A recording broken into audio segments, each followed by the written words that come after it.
നമ്മൾ അതുപോലെ സഹായം ചെയ്യുമ്പോൾ നമ്മുടെ മുന്നിൽ വന്ന ഒരു കാര്യത്തിന് ചെയ്ത് മനസ്സിലായ അത് കോലാഹലം ഉണ്ടാവണം എൻ്റെ വിഷയമല്ലല്ലോ, കോലാഹലം അവരുടെ ഇടയിലല്ലേ. ഞങ്ങളുമായിട്ട് എന്തായാലും പണം കൊടുത്തു തീർക്കും, അതുകൂടെ കണ്ടുപറ്റുമല്ലോ. എഗ്രിമെൻ്റ് അല്ലേ, വാക്ക് മാറാൻ പറ്റുമോ? ഒരു എഗ്രിമെൻ്റ് ഒപ്പിട്ടേക്കില്ല അവർ, ഞങ്ങൾക്കെതിരെ ലീഗൽ നടക്കും. അവസാനം ഒന്നുകൂടെ ഞാൻ ചോദിക്കാം, അങ്ങേക്ക് പറയാൻ പറ്റുമെങ്കിൽ ഈ ഇത്രയും വലിയ തുക എങ്ങനെ ക്ഷേത്രത്തിന് വരുന്നു, കൊടുക്കാൻ കഴിയുന്നു? അങ്ങനെ വലിയ സ്വാധീനവും ഈ ഒരു കാര്യം ചെയ്യും, താങ്കൾക്ക് സംശയം ഉണ്ടെങ്കിൽ താങ്കളുടെ ഇമെയിലിലേക്ക് ഞങ്ങളുടെ അക്കൗണ്ടിന്റെ സ്റ്റേറ്റ്മെന്റ് അയച്ചു തരാം.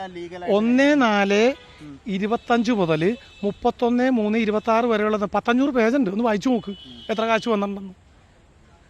മനസ്സിലായില്ല? സംശയം മാറും. അതല്ല പറയാം, 10 രൂപ ഗൂഗിൾ പേ വരെ അക്കൗണ്ടാണ്. ഒരു 420-440 പേജ് വരും സ്റ്റേറ്റ്മെന്റ്. എത്ര? പിന്നെ കേക്ക്, ഞങ്ങൾ ലീഗലാണെന്ന് പറയാൻ കാര്യം, ഞങ്ങളുടെ മണ്ണാരത്തി വന്നത് പോലും ഞങ്ങൾ കൊണ്ട് അക്കൗണ്ടിൽ ഇടുക. അതെ, ഇന്നത്തെ റെസിറ്റ് വേണമെങ്കിൽ തരാം. 50,000 രൂപ ഉണ്ട്.